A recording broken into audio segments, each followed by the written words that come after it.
जय जगन्नाथ। नमस्कार प्रिय दर्शक बंधु, ମୁଁ ଜ୍ୟୋତିଷାଚାର୍ଯ୍ୟ ପ୍ରମୋଦ କୁମାର ପଣ୍ଡା ଆପଣମାନଙ୍କୁ ସ୍ୱାଗତ କରୁଛି ଆପଣମାନଙ୍କର ପ୍ରିୟ ଚ୍ୟାନେଲ ଆଷ୍ଟ୍ରୋ କଲ୍ୟାଣ ଚ୍ୟାନେଲ। ପ୍ରିୟ ଦର୍ଶକ ବନ୍ଧୁ, ଯେଉଁ ବ୍ୟକ୍ତିମାନେ ଉକ୍ତ ଚ୍ୟାନେଲକୁ ଦେଖୁଛନ୍ତି ସବସ୍କ୍ରାଇବ୍ କରିନାହାନ୍ତି ସବସ୍କ୍ରାଇବ୍ କରନ୍ତୁ, ଲାଇକ୍ କରନ୍ତୁ, ଅଧିକରୁ ଅଧିକ ସେୟାର କରନ୍ତୁ। ଏବେ ଆସନ୍ତୁ ଜାଣିବା ମାସିକ ରାଶିଫଳ 1 ଜୁଲାଇ 2026 ଠାରୁ 31 ଜୁଲାଇ 2026 ମସିହା। ସନ୍ 2026 ମସିହାର ଜୁଲାଇ ମାସଟି ଯେଉଁ ବ୍ୟକ୍ତିଙ୍କର ଜନ୍ମ ଜାତକରେ ରାଶି ହେଉଛି ବିଛା ରାଶି, ଅନ୍ୟଥା ଜନ୍ମ ଜାତକରେ ଲଗ୍ନ ହେଉଛି ବିଛା ଲଗ୍ନ। ଯଦି ଆପଣଙ୍କ ପାଖରେ ଜାତକ ନାହିଁ, ନାମ ରାଶି ହେଉଛି ବିଛା ରାଶି, ନିଶ୍ଚିତ ରୂପେ ଏପିସୋଡ ଦେଖିବା ଅତ୍ୟନ୍ତ ଆବଶ୍ୟକତା ଅଛି। ପ୍ରିୟ ଦର୍ଶକ ବନ୍ଧୁ, ପ୍ରଥମତଃ ଧ୍ୟାନ ଦିଅନ୍ତୁ ବିଛା ରାଶିର ଗ୍ରହରାଜିରେ ସ୍ୱୟଂ ମଙ୍ଗଳ। ମଙ୍ଗଳ ଅଛନ୍ତି କୋଉଠି? ତାଙ୍କର ସପ୍ତମ ଭାବ ଯେ ବୃଷ ରାଶି। ଶ୍ରୀ ଶନିଙ୍କ ଦ୍ୱାରା ପୀଡ଼ିତ ଶନି ମଧ୍ୟ ଦୃଷ୍ଟି ଦେଉଛି, ଶନି ମଙ୍ଗଳଙ୍କର ଜ୍ୟୋତି ଦେଖାଯାଉଛି। ଧ୍ୟାନ ଦେବେ କଥା। ସୂର୍ଯ୍ୟ 1 ଜୁଲାଇ ଠାରୁ 17 ଜୁଲାଇ ପର୍ଯ୍ୟନ୍ତ ସୂର୍ଯ୍ୟ ରହିବେ ମିଥୁନ ରାଶିରେ। 17 ଜୁଲାଇ ଠାରୁ କର୍କଟ ସଂକ୍ରାନ୍ତି ଠାରୁ କର୍କଟ ରାଶିକୁ ଆଗମନ କରିବେ, ଯେକି ଆପଣଙ୍କର ଭାଗ୍ୟ ସ୍ଥାନ।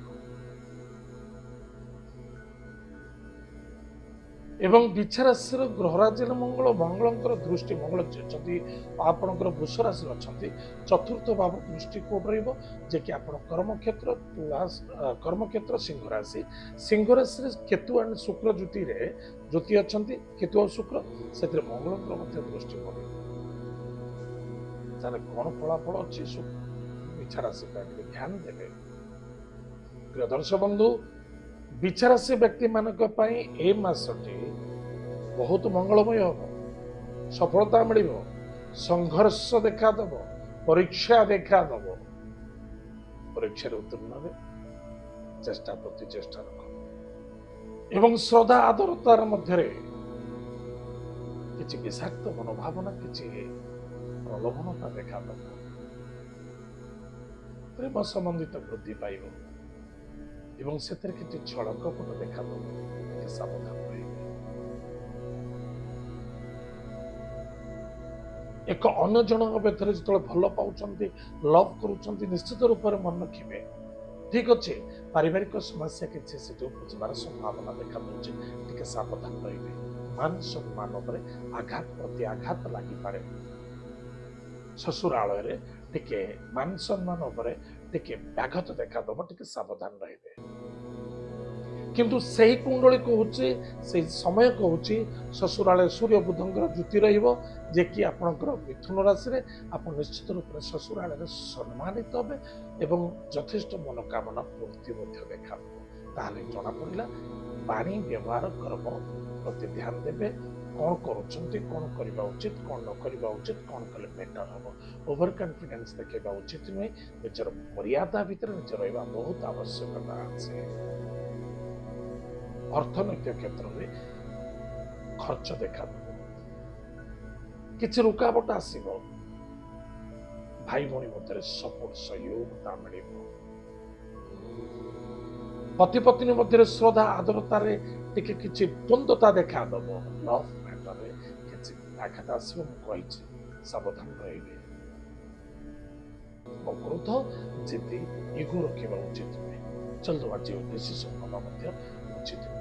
ଦୂରଯାତ୍ରା, ବିଦେଶ ଯାତ୍ରା, ଭ୍ରମଣ ଯୋଗ, ନୂତନ କର୍ମ ପ୍ରାପ୍ତି ଯୋଗ ବା ନୂତନ ବ୍ୟବସାୟ ବାଣିଜ୍ୟ ପ୍ରତିଷ୍ଠାର ଯୋଗ ଦେଖାଯାଉଛି।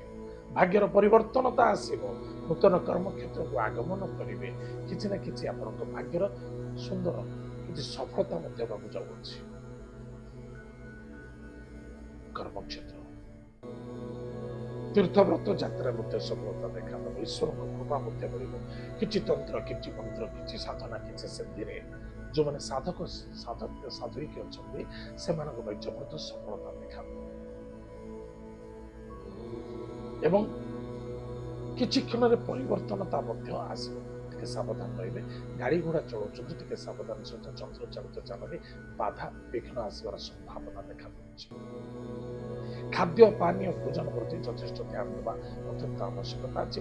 ମାଙ୍ଗଳିକ କାର୍ଯ୍ୟରେ ମଧ୍ୟ ସଫଳତା ଦେଖାଦେବ, କିନ୍ତୁ ମାଙ୍ଗଳିକ କାର୍ଯ୍ୟରେ କିଛି ବାଧା ମଧ୍ୟ ଆସିବାର ସମ୍ଭାବନା ଦେଖାଯାଉଛି, ଟିକେ ସାବଧାନ ରହିବେ।